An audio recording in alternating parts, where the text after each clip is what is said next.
But let me tell you how we got here. My father, William Harris, built Harris Auto Group from a single used car lot into the largest independent dealership network in the tri-state area. 4 locations, 200 employees, and a reputation for aggressive sales tactics that bordered on predatory. He was proud of that reputation. Called it being a closer. Growing up as William Harris's son meant learning early that everything was a transaction. Love was conditional. Approval was earned. And weakness was the only unforgivable sin. My older brother Kevin was the heir apparent from birth. He had Dad's build, Dad's temperament, and Dad's complete lack of empathy for anyone who couldn't advance his interests. By 16, Kevin was working the sales floor. By 22, he was managing our flagship location. By 30, he was executive vice president with his name already being added to the company letterhead. I was different. Quieter. More interested in numbers than negotiations. While Kevin learned how to pressure customers into overpriced warranties, I spent my time in the back office, fascinated by the spreadsheets and financial models that actually made the business run. Dad never saw value in that. Accountants are a dime a dozen, he told me when I was 14. Leaders are rare. Kevin's a leader. You're just good at math. Just good at math. That phrase followed me through high school, through college, through every family dinner where Kevin's sales numbers were celebrated and my academic achievements were met with polite disinterest. I graduated summa cum laude from Wharton with a degree in finance. Dad didn't attend the ceremony. Kevin had a golf tournament that weekend and someone needed to hold his clubs. After graduation, I took a job at a boutique investment firm in Philadelphia. Not because I needed the money or the experience, but because I needed distance. 300 miles between me and Harris Auto Group felt like the minimum safe radius. What my family didn't know was that I'd already started building my own empire. During my junior year at Wharton, I'd developed a proprietary algorithm for identifying undervalued commercial real estate. Nothing revolutionary in concept, but my execution was flawless. I partnered with a classmate whose family had capital to invest, and we started acquiring properties in secondary markets that everyone else had overlooked. By the time I graduated, our portfolio was worth $4.2 million. By the time I turned 25, it was worth $23 million. By 30, we'd crossed $100 million in assets under management, and I'd bought out my partner to become sole owner of Cornerstone Capital Holdings. I kept it completely separate from my identity as Marcus Harris, disappointing son of William Harris. Cornerstone operated through a maze of LLCs and holding companies. My name appeared nowhere in public filings. I conducted all major meetings through video conference, often using my partner's image as the face of the company. To the outside world, Cornerstone was run by a reclusive investor who valued privacy above all else. To my family, I was still just Marcus, the son who chose spreadsheets over sales floors, numbers over networking. That was fine with me. I'd learned long ago that my family's approval wasn't worth pursuing. The irony of my father calling me financially useless was that I'd been secretly keeping his business alive for 3 years. It started during the pandemic. Car sales cratered overnight. The dealerships were hemorrhaging cash. Dad had overextended on inventory right before everything shut down, and suddenly Harris Auto Group was facing a liquidity crisis that could have ended everything he'd built. I found out through industry contacts, not family conversations. Dad would never admit weakness to me. But the numbers were clear. Without a significant cash injection, Harris Auto Group would default on its floor plan financing within 90 days. Kevin's solution was to lay off half the staff and hope for the best. Dad's solution was to call in favors from other dealers, none of whom had cash to spare. My solution was quieter. Through Cornerstone, I established a $1.8 million revolving credit facility with First National Bank, guaranteed by my personal assets. The credit line was extended to Harris Auto Group through a commercial lending arrangement that obscured its true origin. Dad's CFO handled the paperwork, never questioning why a major bank had suddenly decided to extend such generous terms to a struggling dealership. The $1.8 million kept Harris Auto Group alive through the worst of the crisis.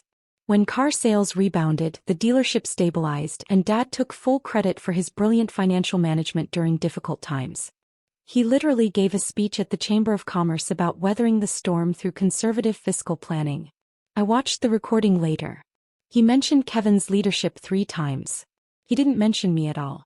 I wasn't surprised. But I kept the credit line in place anyway. Some part of me still wanted to believe that family meant something. That when the crisis passed, things might be different. That maybe, just maybe, my father would see me as something other than a disappointment. I should have known better. I turned 35 last month. I hadn't planned on celebrating with family, but Mom insisted.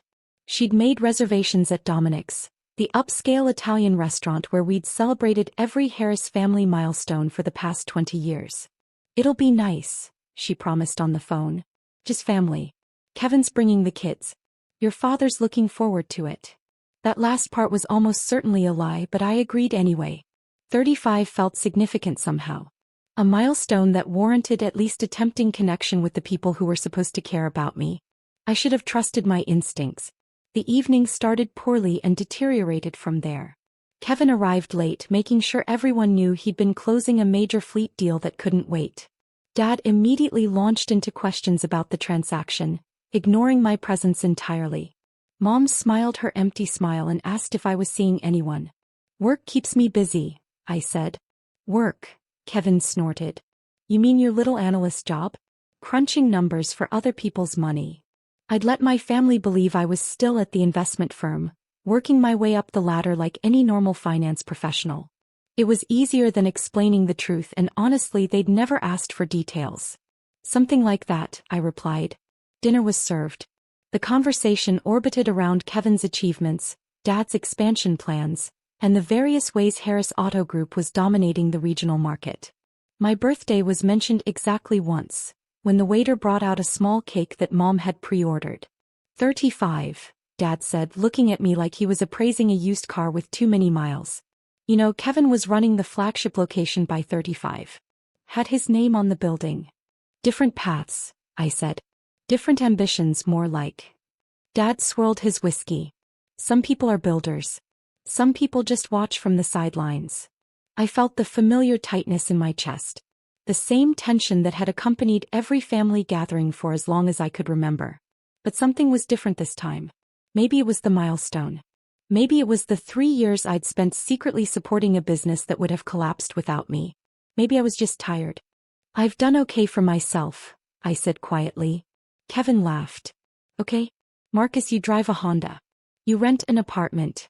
You're 35 years old with nothing to show for it." "Kevin's right," Dad added. "At some point you need to look in the mirror and ask yourself what happened. You had every advantage. Wharton education, family connections, opportunities most people would kill for. And where are you? Where am I?" I repeated. "Nowhere. You're nowhere, Marcus. Still playing with spreadsheets while real businessmen build empires." That's when Mom chimed in with a comment that still echoes in my head. "Maybe you're just not good with money, honey. Some people aren't. It's nothing to be ashamed of." He was trying to soften Dad's words, I think. Make them less cruel. But somehow her gentle dismissal hurt worse than his direct attacks. Dad nodded, seizing on her comment. "You're financially useless," he declared, loud enough for nearby tables to hear. "Can't even manage a checking account. I've seen your credit report, Marcus. I know what your situation looks like." He'd run a credit check on me. My own father had run a credit check on me, presumably through the dealership's finance department. The violation of privacy barely registered compared to the contempt in his voice. Mom smirked. Not a full smile, just that small twist of her lips that meant she agreed but didn't want to say so directly. I looked around the table. My father, who'd built his empire on my secret support. My brother, whose success had always come at my expense. My mother, who'd chosen neutrality so consistently that it had become its own form of cruelty. "Noted," I replied. I excused myself to use the restroom. Instead, I walked straight out the front door. Standing in the driveway of the restaurant, I pulled out my phone and called First National Bank's commercial lending department. I knew the direct line by heart. "This is Marcus Harris, account holder for Cornerstone Capital Holdings. I need to terminate the guarantor agreement on Harris Auto Group's revolving credit facility. Effective immediately."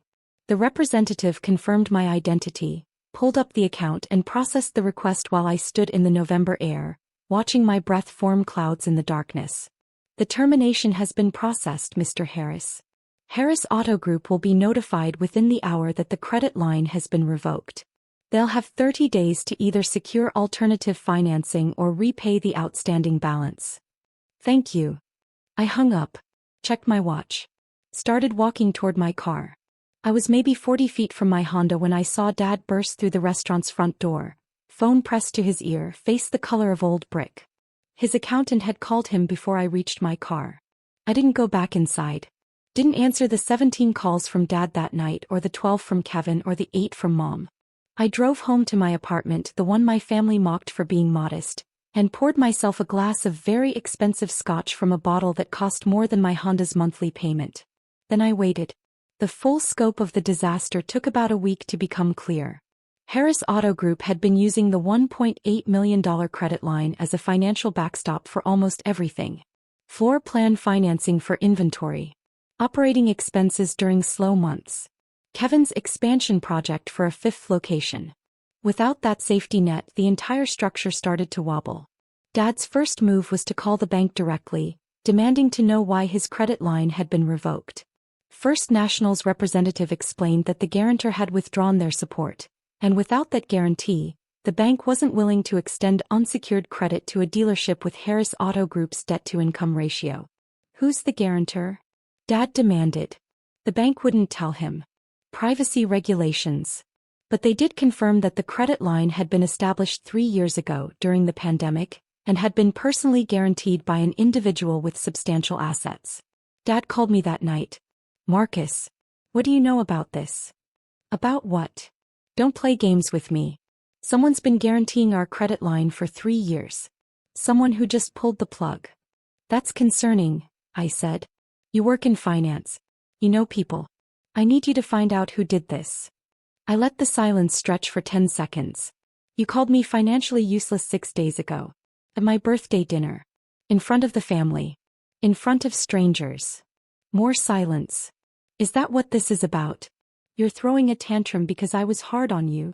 I'm not throwing anything, Dad. I'm just noting the irony of you asking the financially useless son for help with a financial crisis. He hung up on me. Kevin took charge of the investigation with his typical subtlety, which is to say, none at all.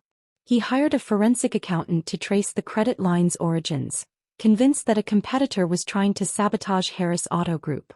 What he found instead was a maze of holding companies that led, eventually, to Cornerstone Capital Holdings. And from there things got interesting. The forensic accountant couldn't identify Cornerstone's owner through public records, but she did compile a dossier on the company's assets. $127 million in commercial real estate. Stakes in 14 companies across 6 industries. A reputation for strategic investments that had turned modest outlays into significant returns. Whoever owns Cornerstone is worth 9 figures minimum, she reported to Kevin. And they've been quietly supporting Harris Auto Group for 3 years. The question is why? Kevin called me with this information, still not connecting the dots. Some mystery billionaire has been bankrolling Dad's business. Can you believe that? And now they've pulled out. We need to find out who they are and convince them to reconsider. Have you considered that maybe they pulled out for a reason? What reason could they possibly have? I thought about telling him then. Thought about ending the charade and watching his face as he realized that the brother he'd dismissed for 35 years was the one who'd been keeping their empire afloat. But I wasn't ready yet. I wanted them to feel the full weight of the crisis first. Wanted them to understand exactly how precarious their position had always been. I'm sure you'll figure it out, I said. Without the credit line, Harris Auto Group's finances unraveled rapidly. The 5th location Kevin had been developing went into immediate pause. Contractors filed liens. The construction company threatened to sue for breach of contract. The flagship dealership's floor plan financing came up for renewal, and without Cornerstone's guarantee, the rates tripled. Dad could either accept the higher rates or lose access to inventory. He accepted, watching his margins shrink to almost nothing. Employees started hearing rumors. The best salespeople, the ones with options, began updating their resumes. 3 of Kevin's top performers left for competitors within the first month. And through it all, Dad refused to admit that anything was wrong. Temporary setback, he told the Chamber of Commerce. Every business faces challenges. The Harris family has weathered worse. He hadn't actually. He just never realized that someone else had been holding the umbrella. The truth came out on a Tuesday, 8 weeks after my birthday dinner. Kevin's forensic accountant had finally traced Cornerstone's ownership through a series of legal filings related to a property acquisition in Delaware. The registered agent had made an error, including a personal guarantee document that listed my full legal name. I was in my office when Kevin called, voice shaking with something between rage and disbelief. Cornerstone is you. Yes. This whole time you've been keeping Harris Auto Group alive? Yes. For 3 years. The pandemic would have ended everything if I hadn't stepped in. You're welcome. Kevin was silent for a long moment. Dad needs to know. Then tell him. The family meeting was convened for that evening at my parents' house. I arrived exactly on time, finding Dad, Mom, and Kevin already seated in the living room like a tribunal prepared to deliver judgment. Explain yourself, Dad said before I'd even sat down. I remained standing. What would you like me to explain? The fact that I've built a $127 million real estate company while you thought I was a mid-level analyst? The fact that I personally guaranteed $1.8 million in credit to save your dealership during the pandemic? The fact that I've been financially supporting this family's primary asset for 3 years while you called me useless? Dad's face darkened. You had no right to involve yourself in my business without telling me. I had every right. I used my own assets to guarantee a loan. The bank made a business decision to extend credit based on that guarantee. I didn't manipulate anything. I didn't break any laws. I just quietly made sure your empire didn't collapse while you were busy telling everyone what a brilliant businessman you are. This is betrayal, Kevin spat. You've been spying on us. Controlling us. I've been helping you. There's a difference. Though I understand why you'd have trouble recognizing it, since neither of you has ever helped anyone without expecting something in return. Mom spoke for the first time. Marcus, why didn't you tell us? About your company, your success. Why keep it secret? I looked at her, this woman who had watched my father diminish me for 35 years without ever once intervening. When would I have told you, Mom? Between Kevin's sales achievements and Dad's expansion plans? During the birthday dinner where you smirked when Dad called me useless? You've never asked a single question about my life that you actually wanted answered. I could have been homeless or a billionaire and you wouldn't have noticed either way. She looked down at her hands. So what now? Dad demanded. You've made your point. You're not useless. Congratulations. What do you want? I pulled a folder from my briefcase. This is an offer to purchase Harris Auto Group. All 4 locations, all inventory, all contracts. I'm offering $8.2 million, which is $1.4 million more than the business is currently worth based on its financials. You want to buy my company? I want to save it. Under new ownership this time. Dad stood up, fists clenched. I built Harris Auto Group from nothing. I'm not selling it to my own son like some kind of charity case. Then don't. Refuse my offer. Try to find another buyer who'll give you $8.2 million for a business hemorrhaging cash. Try to secure new financing without a guarantor. See how long you last. I set the folder on the coffee table. You have 2 weeks to decide. After that, I withdraw the offer and Cornerstone becomes a competitor instead of a partner. I'll open my own dealership network. I'll hire your best people. And I'll watch Harris Auto Group fail while you try to figure out how the son you dismissed built something bigger than you ever dreamed. I walked toward the door. Marcus. Dad's voice stopped me. Is this revenge? For the things I said? I turned back. No, Dad. This is business. You taught me that everything is a transaction. Congratulations. I learned. Dad held out for 11 days before accepting my offer. The alternative was bankruptcy. First National had declined to extend any new credit. Other banks had reviewed Harris Auto Group's financials and reached similar conclusions. Kevin's 5th location was a money pit they couldn't afford to finish or abandon. The signing took place in my attorney's office. Dad sat across from me looking 20 years older than he had 2 months ago. I never wanted this, he said quietly. For us to be enemies. We're not enemies. We're family. That's worse in some ways. He signed the papers. Harris Auto Group became a subsidiary of Cornerstone Capital Holdings. I appointed a new CO, a woman I'd worked with for years who understood how to run a dealership without predatory tactics. Kevin was offered a position as a regional sales manager. He declined and moved to Florida. Dad retained a ceremonial role as founder emeritus, which meant nothing beyond a title and a small office where he could pretend he still mattered. He comes in 3 days a week, tells stories about the old days to anyone who'll listen, and avoids looking me in the eye. 6 months have passed since the acquisition. Harris Auto Group is profitable again, properly this time. We've implemented fair pricing policies, ended the high-pressure sales tactics, and actually invested in employee development. Customer satisfaction scores have tripled. The industry publication that used to praise Dad's aggressive approach now writes features about our ethical transformation. I've also established a scholarship fund for first-generation business students at Wharton. The first class of recipients includes a young woman from a rural Pennsylvania town who reminds me of myself at that age. Overlooked. Underestimated. Quietly brilliant in ways nobody had bothered to notice. Mom calls me every Sunday now. She's reading books about emotional intelligence and intergenerational trauma, trying to understand how she participated in a family dynamic that hurt her youngest son. I'm not sure she fully gets it yet, but she's trying. That's more than I expected. Dad and I had coffee last week. Just the two of us at a diner he used to take me to when I was very young, before Kevin was old enough to be interesting and I was old enough to be disappointing. I've been thinking about what you said, he told me. About transactions. About everything being a deal. And I think I taught you the wrong lessons. Or the right lessons, but for the wrong reasons. I don't know. He stirred his coffee even though he took it black. I'm proud of you, Marcus. I should have said that a long time ago. I should have said it before you had $127 million. I should have said it when you were a kid who liked math more than cars. Yes, I agreed. You should have. Can you forgive me? I thought about the birthday dinner. The smirk on my mother's face. The decades of dismissal and comparison. The credit check he'd run on me like I was a customer trying to finance a sedan. I don't know yet, I said honestly. But I'm willing to find out. He nodded and we sat in silence, drinking coffee, watching the morning traffic pass outside. People ask me sometimes if I regret keeping my success hidden for so long.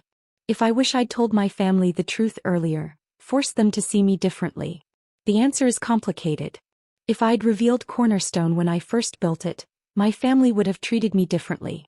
But they would have treated me differently because of my money, not because of me. The dynamic would have shifted from dismissal to false respect, which isn't really better. By keeping silent, I learned something valuable.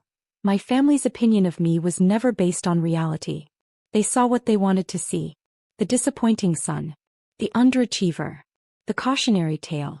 No amount of success would have changed that perception until they were forced to confront it directly. The $1.8 million credit line was my test. I wanted to believe that family loyalty existed somewhere beneath the transactions and competitions.